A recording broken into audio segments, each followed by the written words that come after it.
ঘটনাবহুল ২০২৫ সাল বাংলাদেশের ইতিহাসে এক যুগান্তকারী অধ্যায় হিসেবে স্বর্ণাক্ষরে লেখা থাকবে।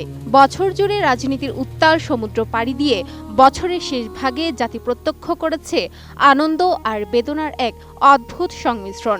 নানান উত্থান পতনের মধ্য দিয়ে শেষ হতে যাচ্ছে এক ঐতিহাসিক বছর। বছরের একদম শেষ প্রান্তে এসে জাতি প্রত্যক্ষ করল এক শোকাতুর বিদায়। ৩০ ডিসেম্বর ভোরে ঢাকার এভারকেয়ার হাসপাতালে চিকিৎসাধীন অবস্থায় মৃত্যুবরণ করেন বাংলাদেশের ৩ বারের সাবেক প্রধানমন্ত্রী ও বিএনপি চেয়ারপারসন বেগম খালেদা জিয়া।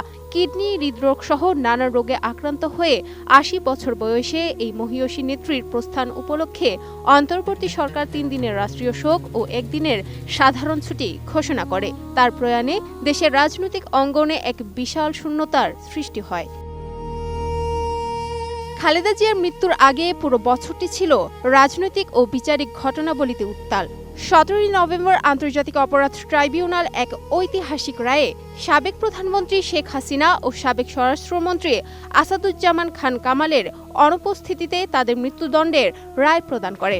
এই রায়কে কেন্দ্র করে দেশে যেমন স্বস্তি দেখা যায়, তেমনি আন্তর্জাতিক মানবাধিকার সংস্থাগুলোর মধ্যে আইনি প্রক্রিয়া নিয়ে নানা আলোচনা সমালোচনা তৈরি হয়। এর আগে ফেব্রুয়ারি মাসে ধানমন্ডি ৩২ নম্বরে শেখ মুজিবুর রহমানের বাসভবনে ভাঙচুর ও অগ্নিসংযোগের ঘটনাটিও দেশজুড়ে ব্যাপক চাঞ্চল্য সৃষ্টি করেছিল।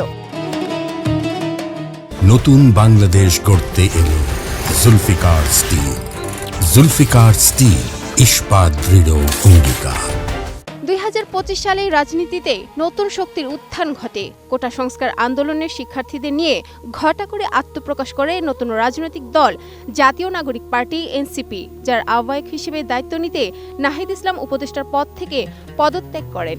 গণঅভ্যুত্থানের চেতনা রক্ষায় সরকার ৫ আগস্ট জুলাই ঘোষণাপত্র এবং পরবর্তীতে ১৭ অক্টোবর জুলাই সনদ প্রকাশ করে। তবে এই সনদের সুপারিশ ও গণভোটের সময়সূচি নিয়ে রাজনৈতিক দলগুলোর মধ্যে তীব্র মতভেদ ও বিতর্ক বছর জুড়েই বহাল ছিল।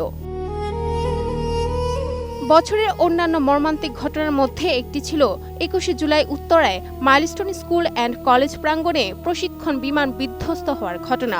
চাঞ্চল্যকর ওই ঘটনায় শিক্ষার্থী, শিক্ষক, অভিভাবক সহ ৩৬ জন নিহত এবং প্রায় ১৫০ শতাধিক আহত হয়। নিহতদের মধ্যে বেশিরভাগই ছিল শিশু। এই ঘটনায় পুরো দেশ শোকে স্তব্ধ হয়ে পড়ে। এরপরই ১৮ অক্টোবর শাহজালাল বিমানবন্দরে ভয়াবহ অগ্নিকাণ্ডে ১২,০০০ কোটি টাকার পণ্যহানি ছিল অত্যন্ত বেদনাদায়ক। বছরের শেষ দিকে নির্বাচনের তফসিল ঘোষণার পর ইনকিলাব মঞ্চের আহ্বায়ক শরীফ ওসমান হাদিকে গুলির ঘটনায় চাঞ্চল্য সৃষ্টি হয় সারা দেশে। আততায়ীর গুলিতে আহত হাদিকে প্রথমে ঢাকা মেডিকেল হাসপাতালে নিলে পরিবারের অনুরোধে তাকে এভারকেয়ারে নেওয়া হয়। সেখান থেকে তার অবস্থার অবনতি হলে তাকে সিঙ্গাপুরে নেওয়া হয় এবং সেখানেই তার মৃত্যু হয়। তার মৃত্যুকে কেন্দ্র করে সারা দেশে জনরোষের সৃষ্টি হয়, যার জেরে প্রথম আলো ও ডেইলি স্টার কার্যালয়ে হামলার মতো অপ্রীতিকর ঘটনা ঘটে। বছরের সব উত্তেজনা আর শোকের আবহের মধ্যেই ২৫ ডিসেম্বর ঘটে এক বহুল প্রতীক্ষিত ঘটনা। দীর্ঘ ১৭ বছরের নির্বাসিত জীবন কাটিয়ে সপরিবারে দেশে ফিরেন বিএনপির ভারপ্রাপ্ত চেয়ারম্যান তারেক রহমান। বিমানবন্দর থেকে ৩০০ ফিট পর্যন্ত বিস্তৃত মাইলের পর মাইল লক্ষ লক্ষ মানুষের জনসমুদ্রে তাকে বীরোচিত বরণ করে নেওয়া হয়।